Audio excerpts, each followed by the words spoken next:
Bienvenue dans Wait and See, ton émission dédiée évidemment au transfert. C'est la fin du mercato, on va donc se centrer cette semaine sur les raisons pour lesquelles certains transferts ne se sont pas produits, plus une belle surprise dédiée à Arthur Vermeeren. Et Arthur Vermeeren, justement, on en parle aujourd'hui. On comprend maintenant pourquoi le RAFC a décidé de vendre Arthur Vermeeren du côté de l'Atlético Madrid pour 18 millions d'euros plus 5 millions d'euros de bonus. Oui, ça doit vous dire, bien sûr, c'est pas très cher. En plus, ils avaient vendu l'été dernier Gaston Avila du côté de l'Ajax Amsterdam pour 14,4 millions d'euros bonus compris. Pourquoi toutes ces ventes et pas des achats très forts derrière ?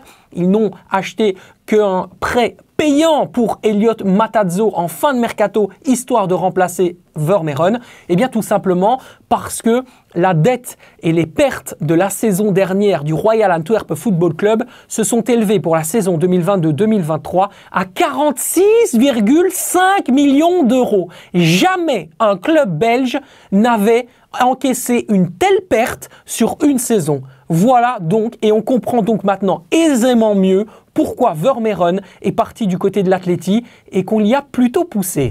Jean Butté aurait dû signer à Crystal Palace. Et oui, Crystal Palace était très chaud sur le gardien français. Le Royal Antwerp Football Club attendait l'offre, les choses étaient discutées, il pouvait partir, lui-même était prêt à faire ses bagages direction Londres et finalement il ne s'est rien passé. Pourquoi ? Eh bien on vous explique ça tout de suite. Nottingham Forest devait signer Sam Johnstone, le gardien de Crystal Palace. Finalement, quand les négociations étaient très loin, elles ont achoppé, elles se sont arrêtées sur un point de détail. Résultat, qu'est-ce qui s'est passé ?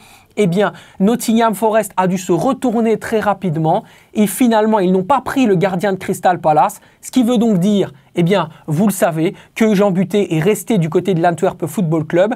La vraie histoire, c'est surtout que Nottingham a d'abord tenté, avant de faire Matt Sells, devenu le nouveau gardien du NFFC, Koen Castells, c'était le deuxième choix. Ça veut donc dire qu'on avait Sam Johnstone en 1, ça ne s'est pas fait. Koen Castells, ils ont essayé du côté de Nottingham, il a refusé. Et donc le troisième choix était Matt Sells, finalement bouclé, il est parti. Et donc voilà pourquoi Jean Butté n'est finalement pas arrivé du côté de Crystal Palace. Est-ce que ce sera au prochain mercato ? Ça, c'est wait and see. Le Standard de Liège a failli recruter Philippe Kenny, l'attaquant polyvalent du Istanbul Başakşehir a tout simplement fait l'objet d'une offre de prêt avec option d'achat du Standard de Liège, mais les accords n'ont pu être trouvés entre la direction rouge et l'attaquant sénégalais, tout simplement parce que les émoluments salariaux ne convenaient pas à l'attaquant sénégalais et son entourage. Résultat des courses, ils ont décidé de rester du côté d'Istanbul. Le Standard reste très intéressé par le joueur. Peut-être reviendront-ils cet été quand ils auront un petit peu plus de budget, mais en attendant, comme d'habitude, c'est wait and see.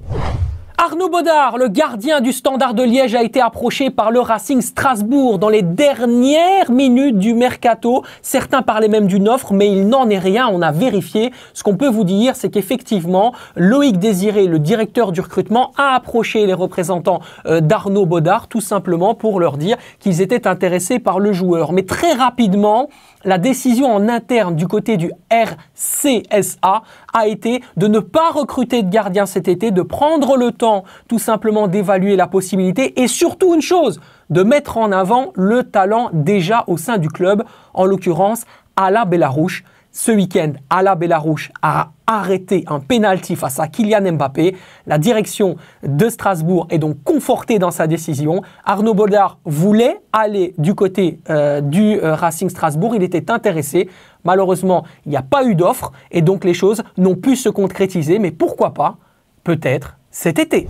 Merci à vous de nous avoir suivis dans Wait and See. On se retrouve la semaine prochaine pour de nouvelles rumeurs et surtout de nouvelles informations. N'hésitez pas, comme d'habitude, le like et laissez dans les commentaires vos questions. Si vous voulez, par exemple, savoir des choses sur des joueurs, etc., que vous avez des intérêts et que, éventuellement, vous êtes curieux de savoir des choses, n'hésitez pas. Posez-nous vos questions dans les commentaires. On se fera un plaisir de vous y répondre. Ciao, ciao!